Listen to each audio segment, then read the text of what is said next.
현대정신분석이나 또 대인관계, 대상관계에 있는 분들은 정신분열증을 계속 치료해 왔어요. 과거부터. 근데 융도 아주 초기부터 정신분열증을 치료해 오신 분 중에 한 분이에요.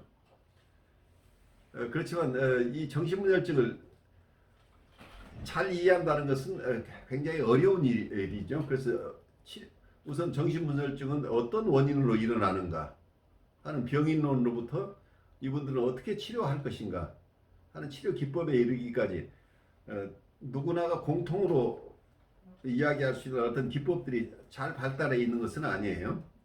그렇지만 융은 이 글을 쓸 당시가 1958년에 쓴 글인데 1900년대 초기부터 이분은 정신분열증 환자를 치료해온 경험이 있는 분이에요. 그래서 50여 년 동안의 치료 경험에서 본인이 이해한 정신분열증 환자들의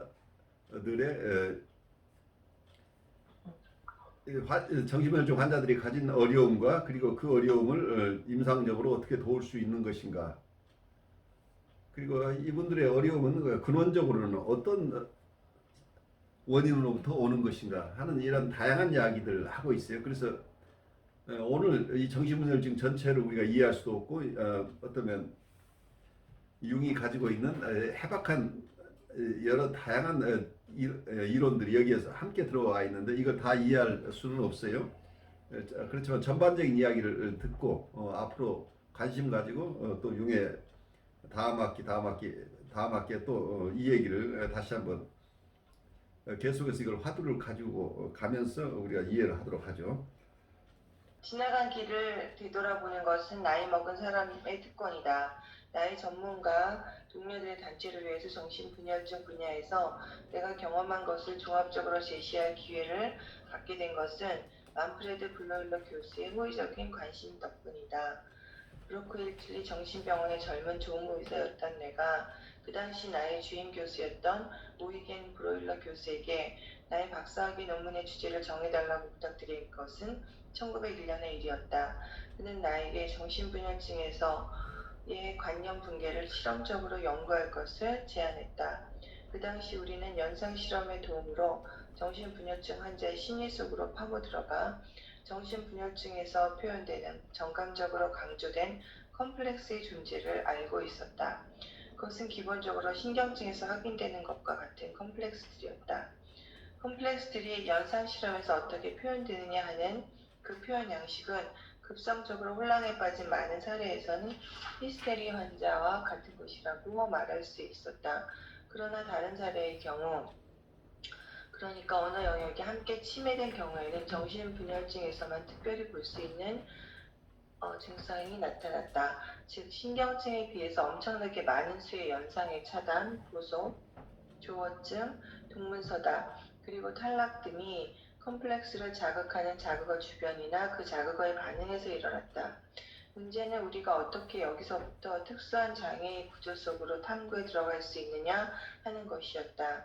그러나 당시로서는 거기에 대해 아무런 답도 구하지 못한 채 둘 수밖에 없었다. 나의 존경하는 스승인 주임 교수도 어떤 조언을 해야 할지 몰랐다. 그래서 나는 그 당시에 분명 우연이라고 할 수 없는 다른 하나의 주제를 골랐다. 그것은 한편으로는 비교적 다루기 쉬운 주제였고 다른 한편으로는 그 대상이 한 소녀의 체계적인 인격의 해리라는 점에서 정신분열증의 유비를 묘사하는 것이었다. 그 소녀는 영모로 알려져 있었고 심령술의 자리에서 진정한 눈물병을 일으켰으며 그 가운데서 의식에는 낯선 내용이 무의식에서 출현하여 인격 분열의 가시적 원인을 이루고 있었다. 정신적 분열증에서도 아주 흔하게 낯선 내용들이 발견되며 그것은 갑자기 의식을 범람하고 인격의 내적 결속을 분해하는데 물론 정신분열증의 특징적인 방식으로 한다. 신경증적 해리가 체계적인 성격을 결코 놓치지 않는 데 비해 정신분열증은 이른바 비체계적인 우연성의 상을 보인다. 신경증의 특징을 나타내는 이 의미 연관성을 흔히 식별하기 불가능할 정도로 파괴한다. 여기서 잠깐 우리가 멈춰서 보면 융의 초기의 관심은 굉장히 다 넓었어요. 그래서 융의 정신분열증 환자를 이렇게 이해하는 과정 속에서 영매 소녀를 관찰한 체험이 여기에 나오죠. 그 속에서 무의식의 세계가 어떻게 의식 속으로 범람에 들어오는지를 실제 체험한 거죠. 융은 영지주의나 혹은 연금술, 심령술 이런 일반 다른 학자들이 바라볼 때는 비과학적인 것, 과학적이라고 볼 수 없는 유사과학적인 현상들에 대해서 끊임없이 관심을 가지고 있었고 이번에 실제 이론 속에 동시성의 현상에 대한 연구도 굉장히 깊이 되어 있죠. 그래서 일반적인 과학적인 어프로치를 하는 다른 동료 연구관들과는 달리 굉장히 광범위한 마음의 영역에 대한 탐구를 계속했다.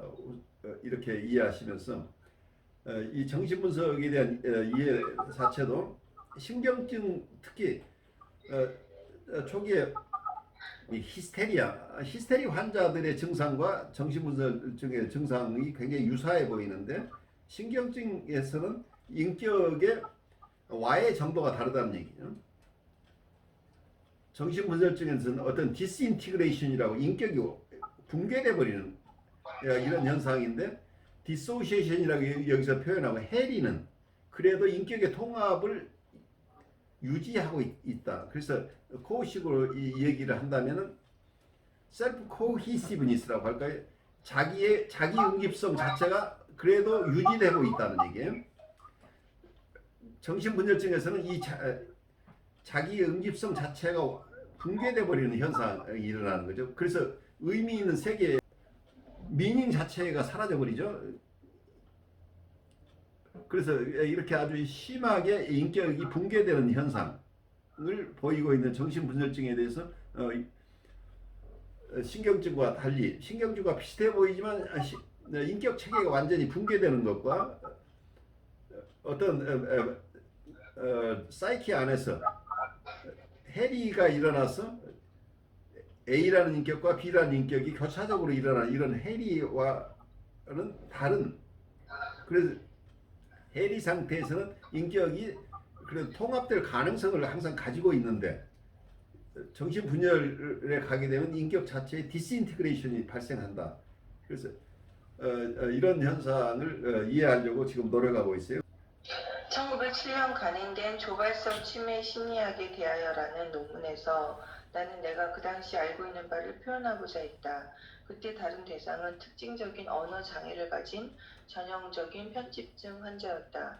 비록 그 환자의 병리적인 내용이 보상적인 내용임을 알 수 있어 그 내용이 체계적 성질을 보여주고 있음을 부인할 수 없었으나 그 표현의 밑바닥에 있는 관념들은 비체계적인 우연상에 의해서 이해하기 불가능할 정도로 분해되어 있었다.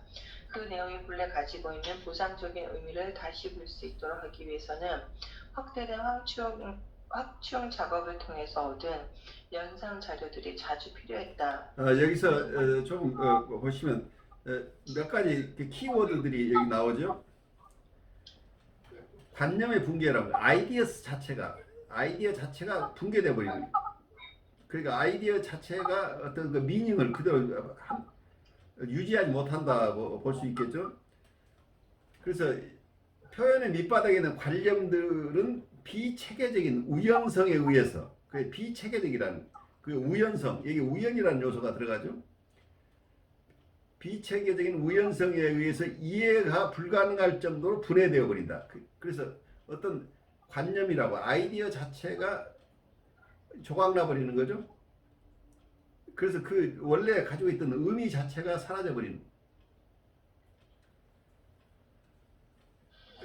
그래서 이해할 수 없는 상태로 이런 관념들도 쪼개져 버리는 이런 상황이 되겠죠.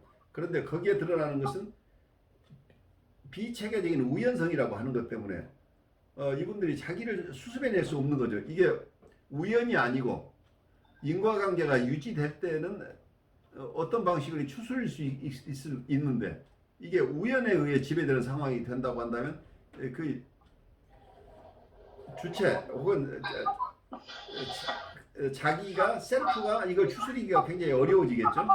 정신분열증에서 신경증 고유의 성격을 붕괴시키고 체계적인 즉 대등한 유비 대신에 모순되고 기괴한 아니면 전혀 예기치 않은 그런 유비의 단편들이 생겨나는 까닭이 어디에 있는지 우선은 알 수가 없었다. 우리는 그저 이와 같은 관념의 붕괴가 정신분열증의 특징적이라는 사실을 확인할 수 있을 뿐이었다. 정신분열증은 이와 같은 특이성에서 정상적인 정신현상, 즉 꿈과 공통점을 가지고 있다. 꿈속에서 우리는 겉보기에 똑같은 우연하고 모순되고 조각난 성격을 관찰할 수 있다. 그 성격을 이해하기 위해서는 똑같은 확충적 방법이 요구된다. 그러나 꿈과 정신분열증에서 결코 간과할 수 없는 차이점은 꿈은 수면 상태에서, 그러니까 의식이 고도로 차단된 상태에서 일어나며 정신분열증적 현상은 의식의 기본적 진압력을 별로 혹은 전혀 침해하지 않는다는 사실이다. 곁들여 지적할 수 있는 것은 정신분열증 환자 대다수의 꿈과 정상인의 꿈을 구별하기는 매우 어렵다는 점이다. 정신분열증 현상과 꿈이 깊은 유사성을 보여준다는 인상은 나의 경험이 축적됨에 따라 더욱더 확고해졌다. 당시 나는 해마다 최소한 4,000개의 꿈을 분석하고 있었다. 여기서 융과 프로이드의 어떤 공통점이 나오죠. 프로이드가 처음 정신분석을 독립된 영역으로 발달시키는 과정에서 가장 중요했던 책이 꿈 분석이죠. 인터프리테이션 오브 드림스라는 이 꿈 분석 책을 통해서 정신 분석을 새로운 분야로 확립시켜 나갔는데, 이때 프로이드가 꿈 분석을 통해서 무의식의 세계를 깊이 이해하게 되죠. 융도 초기에 매년 4,000개의 꿈을 이렇게 분석할 만큼 꿈에 대한 언더스탠딩을 높이려고 애를 써 꿈을 통해서 많은 사람을 도와준 체험들이 이 속에 있죠. 그래서 꿈속에 드러나는 현상들이라고 하는 게 무의식의 세계에 대한 이해가 일어났다는 얘기죠. 그래서 이러한 꿈 분석을 통해서 얻은 무의식의 세계에 대한 지식이 이분들이 정신분열증이나 이런 심리적인 어려움을 겪고 있는 분들을 이해하는데 도움을 받았다, 이제 이렇게 이해를 할 수 있겠죠. 그래서 꿈의 이해는 결국 무의식의 이해이기 때문에 무의식의 이해를 통해서 사람들을 이해하게 돼. 어떤 건강한 사람이나 병리적인 사람을 이해하는 기반이 이분들의 꿈 분석 체험으로부터 상당한 도움을 받고 있다고 이해가 되죠. 우리 그 다음으로 가시죠. 1909년 정신치료 대학을 전념하기 위해 대학병원을 그만둔 뒤에도 나는 내가 우려한 것과는 달리 정신분열증과 접촉하고 있었다. 오히려 나는 개업을 하고 나서 예상 밖으로 나 자신도 적지 않게 놀랄 만큼 이 질환과 처음으로 올바른 관계를 맺게 되었다. 잠재적인 정신병은 발현된 정신병 증례에 비해서 놀라울 정도로 많다. 정확한 통계적 사실은 알 수 없지만 내 추측으로는 10대 1 정도는 되는 것 같다. 히스테리성 신경증, 오늘날의 해리성 전환장애, 나 강박신경증 같은 전형적인 신경증 가운데 적지 않은 수가 치료 과정에서 잠재적 정신병이라는 것이 드러났고 때로는 발현된 정신병으로 이행할 수 있었다. 이것은 정신치료자가 항상 조심해야 할 사실이다. 비록 내 자신의 공로라기보다 운이 좋아서 나의 환자 중에 잠재성 정신병이 정신병으로 빗나가버린 환자를 보지 못했지만 공동으로 치료한 의사로서는 그런 증례들을 상당히 많이 목격하였다. 예를 들면 전형적인 강박신경증의 강박충동이 차츰 그에 해당되는 한척으로 변한다거나 틀림없는 히스테리가 사실은 여러 가지 정신분열증 형태를 덮고 있는 것이 밝혀진 경우 등인데, 이런 경험은 임상정신과 의사에게 결코 생소한 일이 아니다. 어쨌든 내가 기입을 시작했을 때 정신병원에서는 비교적 다수의 잠재성 정신분열증을 흔히 무의식적인 그러나 조직적인 의도로 회피하고 그 대신 심리학자에게 조언과 도움을 부탁한다는 사실을 알게 되었는데 그것은 나에게 새로운 사실이었다. 이 증례들은 단지 정신분열증 소인을 가진 사람이 아니라 진정한 정신병인데 의식의 보상이 아직 결정적으로 파괴되지 않은 사람들이다. 이제 내가 정신분열성 장애를 심리적 수단으로 치료할 수 있고 또한 치유할 수 있다는 사실을 실제 경험을 통해서 확신하게 된 지 만 50년이 된다. 내가 보기에 정신분열증 환자는 치료에 임해서 신경증 환자와 다름없이 행동한다. 그는 같은 컴플렉스들과 같은 통찰과 요구를 가지고 있다. 그러나 토대의 안정성이 다르다. 신경증 환자는 본능적으로 자기의 인격의 해리가 결코 그들의 조직적인 성격의 상실을 일으키지 않으며 그의 전체성 및 단일성과의 내적인 관련이 결코 심각하게 문제되지 않는다는 것을 믿는 데 비해서 잠재성 정신분열증 환자는 항상 그의 토대가 어디선가 굴곡하여 멈추지 않는 붕괴를 일으키고 그의 관념과 개념, 그 긴밀함과 다른 사람에 대한 관계, 다른 현상 영역이나 주위 세계와의 조화를 잃어버릴지도 모른다는 가능성을 항상 계산에 넣고 있다. 이로써 그는 우연성이라는 극복할 수 없는 혼동의 위험을 받고 있다는 사실을 인식한다. 그는 안전하지 못한 토대 위에 서 있고 그 자신도 그것을 알고 있다. 그의 정신 상황이 지닌 위험성은 흔히 대재앙, 세계의 몰락 또는 이와 비슷한 것에 관한 격렬한 꿈으로 제시되는 경우가 많다. 그가 서 있는 바닥이 흔들리기 시작하여 벽이 휘거나 옮겨지고 단단한 땅은 물이 되고 폭풍이 그를 공중으로 날리고 모든 친척들이 죽는 등의 꿈을 꾼다.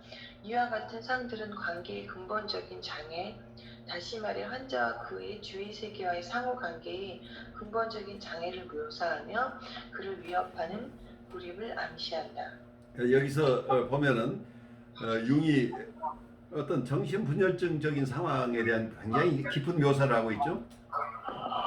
이런 묘사를 하고 있는 것 어떤 코웃이 자기애적 환자에 대해서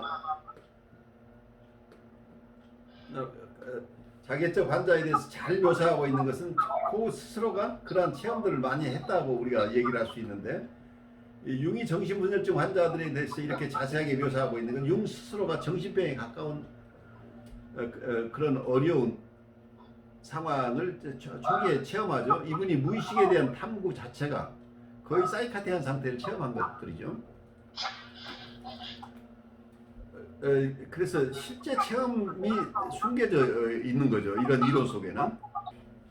그래서 어떤 면에서는 여러분들이 철학자 중에 잘 아는 니체라는 분이 있죠. 니체가 어떤 프로이드나 융이나 아들러 모두에게 큰 영향을 미쳤다고 이렇게 어떤 분은 주장을 해요. 정신분석적인 이러한 통찰들이 그 밑바닥에는 철학자들의 통찰들도 함께 숨겨져 있다. 그 중에는 니체가 굉장히 큰 영향을 미쳤다. 그런데 니체는 또 괴테나 이런 분들의 영향을 많이 받았겠죠. 그래서 정신분석은 단순하게 정신분석으로 선 게 아니고 그 이전에 여러 가지 철학적인 사조와 좀 더 융의 통합해내려고 했던 건 동서양의 모든 어떤 정신분야 연구 심지어 노장 사상이나 음양 이론이나 이런 동양 동양의 철학이나 영성에 있었던 부분 그리고 서양의 고대로부터 있었던 여러 가지 철학적 또는 영성적인 그 유산들을 통합해내려고 하는 이런 많은 작업과 함께 본인 스스로가 이 사이카틱한 상태에 대한 체험이 함께 있었기 때문에 융의 어떤 정신분석 이론은 처음부터 사이카틱한 사이코시스를 전제로 이런 이론들이 펼쳐졌어요. 프로이드는 뉴로시스 환자를 기본으로 정신분석을 발달시켰다고 한다면 융은 사이카틱한 환자를 전제로 어떤 정신분석 이론을 처음부터 발달시킬 수 있었다고 보이고 어쩌면 아까 제가 정상적인 사람과 그 사이카틱한 사람들이 그렇게 명료하게 구별되지 않고 어떤 경우에 따라서는 우리의 잠재적 정신병을 가진 분들이 많다고 얘기를 하고 있죠. 정신증을 잠재적으로 가지고 있지만 어떤 분은 건강한 모습으로 살고 있기도 하고 어떤 분들은 신경증적인 상황에 있기도 하겠죠. 그래서 그런 어려움을 가진 분들을 우리가 또 이해하는 것도 굉장히 중요할 것 같아요.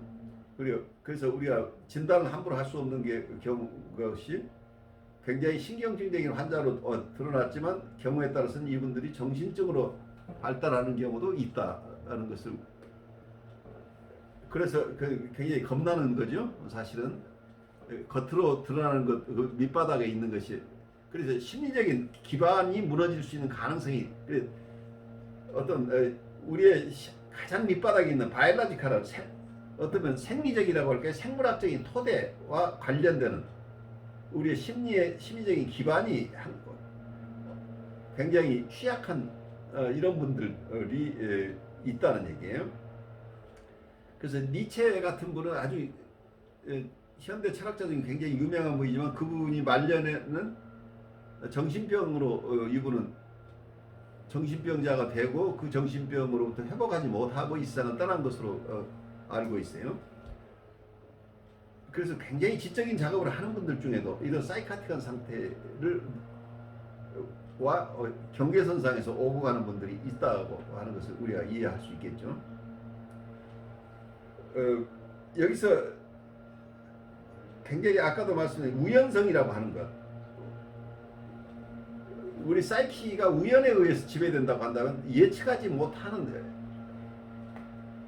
그래서 자기가 통제하지 못하는 이런 세계 속에 우리가 있다고 한다면 안전하지 않은 이 속에서 자기를 지켜내는 게 굉장히 어려울 수밖에 되겠죠. 그래서 심리 내적인 기반이 무너질 가능성이 있는 게 잠재적인 정신증을 가진 분이겠죠. 그리고 그 심리적인 기반이 와해돼 버린, 붕괴돼 버리는, 그래서 단순한 해리를 넘어서 붕괴까지 가는 이런 상황에 있는 분들을, 심리적인 구조가 무너진다는 것은 또 한쪽에서 보면 이분들은 자기의 현실에서의 대상관계가 다 사라지겠죠. 그래서 자기의 심리적인 구조가 무너진다는 건 리얼리티 속에 외부의 자기의 관계가 다 파괴되는 것이고, 또 다른 쪽에서 본다면 자기의 세계가 무너지는 거죠. 그래서 이분들의 꿈속에는 세계가 붕괴되는, 세계가 여러 다양한 모습으로 이 세상이 종말이 오는 그런 꿈들이나 이거는 그런 환상을 가지신 분들이 꽤 많이 있죠.